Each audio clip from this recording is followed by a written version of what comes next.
ਚਾਚੂ ਜੀ ਤੁਸੀਂ 10,000 ਰੁਪਇਆ ਸਾਨੂੰ ਭੇਜ ਦਿੱਤਾ। ਪਾਪਾ ਨਹੀਂ ਆਏ ਯਤੀਮ ਬੱਚਿਆਂ, ਤੁਸੀਂ ਸਕੂਲ ਦਾ ਖਰਚਾ, ਘਰ ਦਾ ਖਰਚਾ ਚਲਾਉਣ ਦੇ ਦਿੱਤੇ।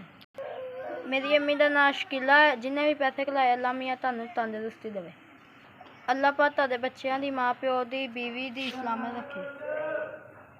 ਅੱਲਾ ਪਾਕ ਤੁਹਾਨੂੰ ਸਾਰਿਆਂ ਖੁਸ਼ੀਆਂ ਵਹਾਏ ਤੇ ਕਾਰੋਬਾਰ ਠੀਕ ਕਰੇ। ਅਸਲਾਮੁਅਲੈਕੁਮ ਭਾਈ, ਤੁਸੀਂ ਜਿੱਥੇ ਵੀ ਰਹਿੰਦੇ ਹੋ ਅੱਲਾ ਪਾਕ ਤੁਹਾਨੂੰ ਖੁਸ਼ ਰੱਖੇ, ਆਬਾਦ ਰੱਖੇ। ਅੱਲਾ ਪਾਕ ਤੁਹਾਡੇ ਮਾਲ ਜਾਨ ਦੀ ਖੈਰ ਕਰੇ।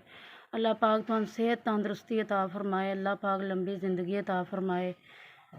ਪਾਕ ਤੁਹਾਡੇ ਮਾਲ ਜਾਨ ਦੀ ਖੈਰ ਕਰੇ। ਅੱਲਾ ਪਾਕ ਤੁਹਾਨੂੰ ਲੰਬੀ ਜ਼ਿੰਦਗੀ ਅਤਾ ਫਰਮਾਏ। ਅੱਲਾ ਪਾਕ ਤੁਹਾਡੇ ਕਾਰੋਬਾਰ 'ਚ ਤਰੱਕੀ ਅਤਾ ਫਰਮਾਏ। ਅੱਲਾ ਪਾਕ ਤੁਹਾਨੂੰ ਸਿਹਤ ਤੰਦਰੁਸਤੀ ਅਤਾ ਫਰਮਾਏ। ਅੱਲਾ ਪਾਕ ਤੁਹਾਡੇ ਭੈਣਾਂ ਭਾਈਆਂ ਨੂੰ, ਮਾਂ ਬਾਪ ਨੂੰ, ਬੱਚਿਆਂ ਨੂੰ ਸਿਹਤ ਤੰਦਰੁਸਤੀ ਅਤਾ ਫਰਮਾਏ।